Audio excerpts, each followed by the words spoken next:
So all of us know that we are working on 805 microcontroller series, and we are now working on lecture number 9.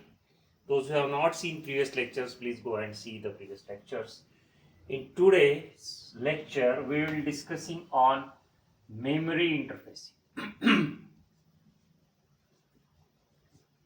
See, actually, this topic is coming little bit in the books, but I am taking this topic earlier because most of the instructions which are related to the external memories can be easily understood, and this will help us to understand other topics as well easily. That's why I am just changing the sequence. So we'll be working on this memory interface. Now, actually, we know that for 8051 there is internal memory available. So we know that 4 kilobyte of ROM is available, 128 byte of RAM is available. Apart from that, we'll discuss 128 byte SFRs are there, but this is again a kind of memory, but memory wise we call it this as. So this is a memory actually. So 128 byte RAM and 4 kilobyte of ROM are internally available in the microcontroller. In most of the applications, we don't need to interface the external memory. Actually, today's topic is external memory actually. So in most of the cases, we will be happy with this much of memory, and we don't need to interface the memory from outside. But there are some scenarios where we need to interface the external memory. Now again, external memory we can interface RAM as well as ROM. Now the important purpose, RAM is what? We'll be storing the temporary data here, which is volatile data. When we switch off the microcontroller or when we switch off the power supply, this data will get erased. But for ROM, we can say permanent data. There is again what data here it will be. There may be code, or we can say program. Again, there may be data as well here. See, again everything is 1 and 0.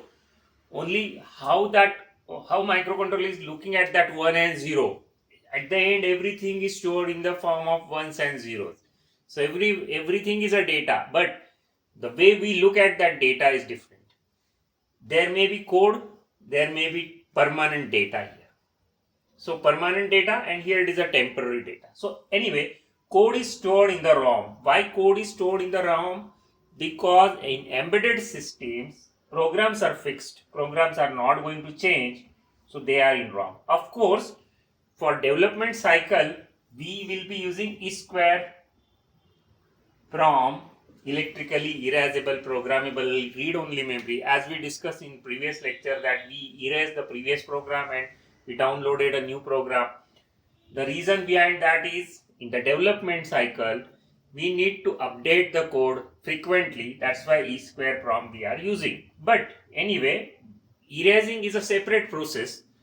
When you switch off, the data will not get erased here, but that will not be the case with RAM. So RAM is for temporary data. So we can say that even this internal RAM is a temporary, this is a permanent data or permanent code, this is a temporary. Because it is SFR is again a kind of RAM. At the end it is RAM, but these are some special function registers. We'll discuss this when we'll be discussing in internal of 8051 in very much detail.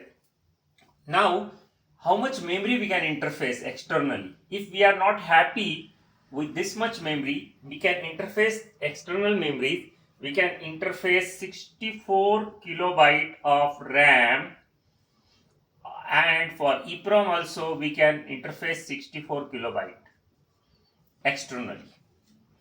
Now, from where this figure came?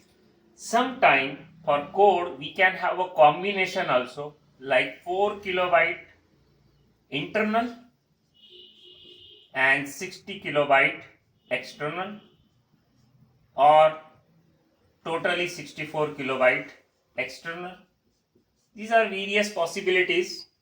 We'll discuss this. For these, actually, we have one pin EA bar. That pin should be connected to VCC. If this EA bar pin is connected to ground, we are totally using external ROM. We are neglecting this internal ROM in that case. But anyway, in most of the situation, we have EA bar is connected to VCC, as we discussed in previous lecture.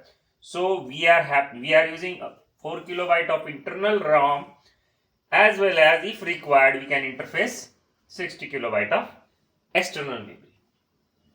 So as you got that, we can interface RAM, we can interface ROM. So again, this topic will be divided into external memory interfacing as RAM as well as ROM. Now we'll discuss some problems, some cases where we need to interface, for example, 1 kilobyte, 2 kilobyte, this type of memories with the microcontroller.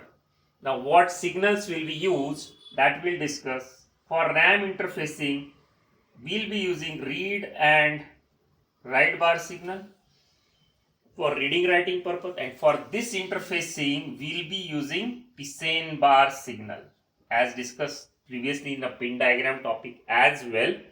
So this is important signal.